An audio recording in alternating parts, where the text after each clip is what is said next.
அந்த ஆதரவு அர்ஜுன் நான் இப்போ நம்ம பேசுறதுக்கு முன்னாடி இந்த ஒரு ஃப்ளாஷ் நியூஸ் ஓடிச்சு. அவர் வந்து மனு ஏதோ கொடுத்துருக்காரு ஹைகோர்ட்டில். அதில் வந்து அவர் பேரை தான் சொல்லி குறிப்பிட்டிருக்காரு. உள்ளூர் அரசியல்வாதிகளுடைய சதி அவர் செந்தில் பாலாஜி கொடுக்கட்டும். அவங்க அதாவது இதெல்லாம் என்ன எனக்கு காமெடியாக இருக்குது.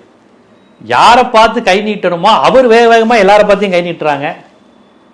உங்களை நம்பி வந்தவர்கள் 40 பேர் உயிர் இல்லை.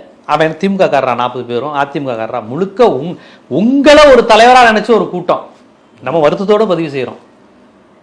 அவன் வந்து என்னடா நம்ம தமிழ் பசங்க, நம்ம தமிழ் பிள்ளைங்க, தமிழ்நாட்டினுடைய மைந்தர்கள் ஒரு பீகாரி மாதிரி ஊப்பிக்கார மாதிரி இருக்கிறானே நான் மனம் விரும்புகிறேன். இப்போ உயிரும் போயிடுச்சு.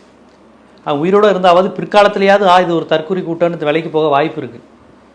கொஞ்சம் புத்தகத்தை படித்து விஷயம் தெரிஞ்சால் அவன் மாறி போவான். ஏதோ சின்ன வயசில் சினிமா மோகத்தில் கைத்தட்டிட்டாவது ஒரு 25-27 வயசாகி கல்யாணம், இந்த ஜிஎஸ்டி பெட்ரோல் டீசல் போடுறப்ப தான் ஓஹோ மோடி அரசு மத்திய அரசு நம்ம பொருளாதாரம் டேக்ஸு தமிழனுக்கு வர வேண்டிய நிதி வரலை இவ்வளோ யோசிச்சா கொஞ்சம் மாற வாய்ப்பு இருக்குது. ஓஹோ இவ்வளவு நடக்குதா மதத்தை சொல்லி சாதியை சொல்லி. இப்போ அவனுக்கு தெரியாமல் கூட இருக்கலாம். அந்த குழந்தைக்கு 16-17 வயசில் அம்மா அப்பா சாப்பாடு கொடுத்து ட்ரெஸ்ஸு கொடுத்து ஜாலியாக வளர்ப்பாங்க. இவன் போய் சினிமா தேட்டரில் பார்த்துட்டு இருப்பான். இவன் பழகிற எல்லாருமே பாட்டு போட்டு ஆடிக்கிட்டு இருக்கனால விஜய் ரசிகராகிறான். விஜயே முதலமைச்சர் ஆகலாம் நினச்சிருப்பான். அவனுக்கு ஸ்டாலின் தெரியாது, எடப்பாடி தெரியாது, ஆர் என் ரவியோட இஷ்யூ என்னன்னு தெரியாது, எதுக்கு ஆர் என் ரவி எதிர்க்கிறோன்னு தெரியாது, ஆர் என் ரவி யாருன்னே தெரியாது. ஜெயம் ரவி மட்டும் தான் அவனுக்கு தெரியும். அவனுக்கு ஆர் என் ரவின்னு நம்ம பேசுகிறோம், ஆர் என் ரவி அவனுக்கு தெரியாது. ஆளுநரை விஜய் எதிர்த்தாரான்னு கேளுங்க.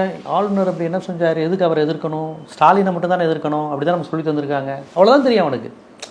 ஸோ அவன் உயிரோடு இருந்தால் ஒரு 5-6 வருஷத்துக்கு அப்புறமாவது புரிஞ்சிருக்கலாம். ஏன்னா அவர் அவ்வளோ வருஷம் கட்சி நடத்துவாரான்னு தெரியல. எலெக்ஷன் ரிசல்ட்டில் ஒரு இடத்துல கூட ஜெயிக்கல, எல்லா இடத்துலையும் டெபாசிட் போயிடுச்சுன்னா விஜயெல்லாம் கட்சி நடத்த மாட்டார்.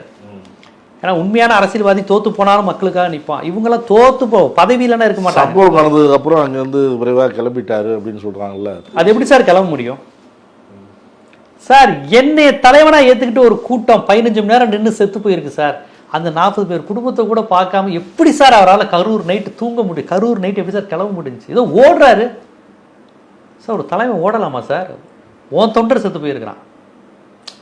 ஏதோ சம்மந்தம் இல்லாமல் மகாமகத்தில் யாரோ ஒருத்தன் செத்தா பரவாயில்ல, அவனுக்கே கூட அரசியல் தலைவர்கள் பதறி வந்து யாரோ ஒருவன்னு நிற்கணும். புயல் பேரிடர் நிவாரணத்தில் செத்தா கூட வந்து நிற்கணும். உனக்காக வந்து விஜய்ங்கிற அந்த ஒற்றை பிம்பம் தான். எப்படி சார் கரூரை விட்டு போக மனசு வந்துச்சு? நைட்டு நம்ம என்னால் தூங்க முடியல. உங்களால் அந்த செய்தி கேட்டு நைட்டு என்னடா இப்படிலாம் நடக்குது நம்ம மனசு பதறோம். சம்மந்தப்பட்டவர் அந்த கட்சியை சேர்ந்தவர் எப்படி அவன் ரசிகர்கள்